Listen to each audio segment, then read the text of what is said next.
What's up, guys? We're here today to talk about alcohol. Whoa! Woo, fun! No, but we're all adults here. We understand alcohol can be, for most of us, a part of our weekend activities. We like to have wine or drinks with dinner, watching a game, and so on. So we're here to educate you, to help you make the best decisions when doing that, and how not to completely ruin your progress, and that way you can make your best educated choice in your outside of the gym fun activities. Okay, so first of all, we're going to talk about when we look at the nutrition facts label on alcohol. If you've ever really dived into it, you're going to notice that there is some calories missing on there. So we've talked about before that carbs and protein give us 4 calories for every gram. Fats gives us 9. So here we have a Budweiser label for the 12-ounce beer. So this is what a label consists of. 145 calories, 0 grams of fat, cool, 10.6 grams of carbs, and 1 gram of protein. If we add all of that up, so every gram of carb gives us 4 calories, so that's 42 calories coming from carbs, and then 4 calories coming from protein. That only gives us 46.4 calories. But this beer has 145 calories. So where are they coming from? This is weird. Magic calories. That's where we talk about empty calories. Here's the bad news. Alcohol gives us 7 calories for every gram. So a little bit less than fat, but more than carbs and protein. That's 7 calories for every gram of alcohol in the drink. Okay. So we have 98.6 calories in this beer, every 12-ounce beer, coming from alcohol. But how do we figure out what this number is going to be important when it comes to drinking different substances, say like wine or hard liquor. We need to know exactly how much alcohol is in it when it comes to grams, right? That way we can actually measure out exactly how our macros, how we're going to track it, okay? Because at the end of the day, we're going to put all these alcohol calories towards a protein or a fat. I mean, not a protein, a carb or a fat, okay? So these 98.6 calories, when you go to track them, they're going to be put towards either your fats and your carbs, and that's going to be personal preference. Typically, most people have a lot less fats in their diets, so you'll probably want to put them towards carbs at the end of the day because you have a little bit more to a lot. But at the end of the day, we have to account for these calories, okay, in terms of macronutrients.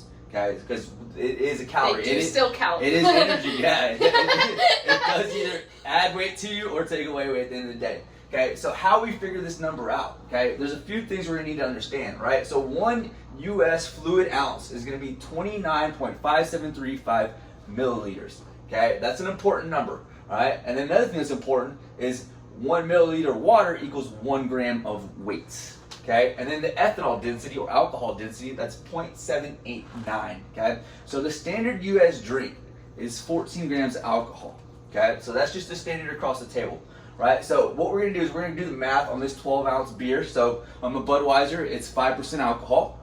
All right, so what we're gonna do, we're gonna take the ounces of the beverage. So there's 12 ounces in this drink, okay? So it's gonna be 12, and we're gonna times that by 29.573, okay? That's gonna be our 1 U.S. fluid ounce, all right?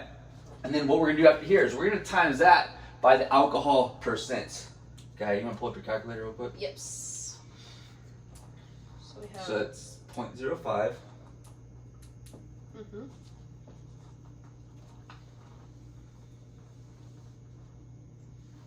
And then this right here, we're going to times it by the alcohol density, which is 0.789, right? And if we do the math on that, that's going to equal 14. So 14 grams.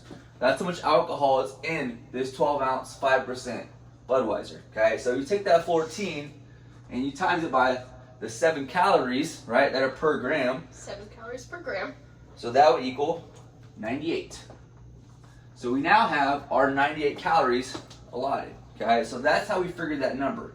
Okay, so basically no matter what drink you're having, that's going to be the standard formula, right? So you're going to take the ounces of your beverage, you're going to times it by 29.5735, you're going to times that by the percent alcohol, right? And then you're going to times it by the ethanol density, the alcohol density, which is 0.789. And that's going to give you your grams of alcohol in that drink, okay? And then what we're going to do to that is we're going to times that by 7, and that's going to give us the total calories that are in those 14 grams of alcohol or 15 grams, whatever it is, all right? But what do we do with this number now, right? So we have to track it somehow, right? You go on MyFitnessPal or whatever food app you're tracking with, and alcohol is not one of the macros in there that you can input, right? You can put your proteins, your fats, and your carbs, but it doesn't have a spot for alcohol. All right, so how are we going to track that? So you have 2 options here. You can either track it as, well, actually we have 3 options. You can either track it as carbs, you can track it as fats, or you can do a combo of carbs and fats. Most of us are just going to go carbs because, like Nick said, we have more of those to use. You never track it as protein, though. That's a no-no. Eat your protein. Don't do it. Don't even think about it. Yeah. So we have 98 extra calories. Carbs gives us 4 calories for every gram. So simply you could just go 98, divide it by 4.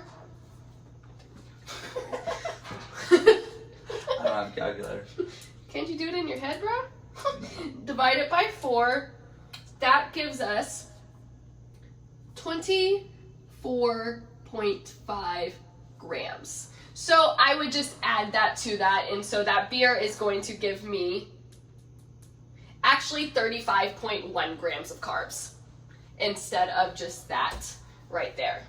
So this is really 35.1.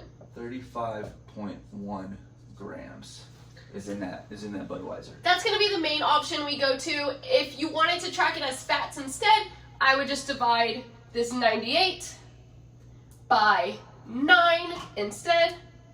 Basically 11. Yeah, and that would give you 10.8. 11 grams of fats. That's quite a bit of fats, and so most people are going to default to that carb option, but you have those different ones going on, and that will get us up to our 145 calories for tracking right there. All right, yeah, so that's just going to be, it's not really a quick and easy way, but it is the way to accurately figure out exactly where those calories are coming from and how to properly allot them so you can have a plan when you do plan on drinking, right? So if you plan on drinking alcohol, right, how do you stay on your diet, or how do you stick to your healthy nutrition plan while enjoying life, right, while going out and being social? As a coach, I never recommend drinking alcohol, okay?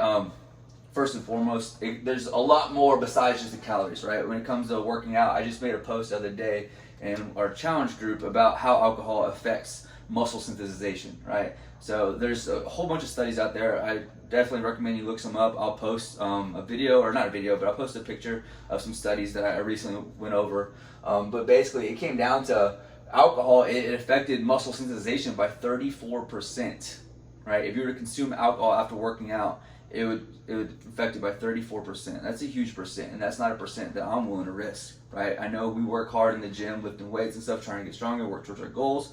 I wouldn't want to put any of that to chance, okay? So just have a plan, be prepared, and know that there's a lot more getting affected than just the calorie content, okay? There's so much science behind it. But this is just going to be the basics. So, like I said, if you plan on drinking, the best thing is to actually have a plan, right? Yeah. Go ahead, do some research, figure out what you're going to drink, how many drinks you're going to allot yourself to have. That way you can do the math and know where you're spending your macros, right? Where you're actually utilizing those calories you're putting that energy into your body with. You got anything? Yeah, so with that, the best plan to have when going to drink alcohol is going to be, for every drink, you're also going to need to have a whole glass of water. That way we can kind of contradict that dehydration that's going to be happening there and spread out our drinks a little bit. And then with that, you're also going to want to keep a plan in place for the food you're going to eat. That way, after you start having a couple drinks, we don't go off the wall and start really indulging in different foods and stuff like that. That's where the bigger issue actually sometimes happens, when we start to forget about our diet and we then, sit there and eat a bunch of the chips and salsa, pizza, tacos, and stuff like that. So keep your nutrition on track and have a glass of water for every drink you have. Exactly. So basically, at the end of the day, if you're drinking alcohol, right, you're just wasting gains. You're wasting gains. Wasting gains. Don't do that, right? We work hard for what we achieve. Let's stay on track. Let's keep moving forward.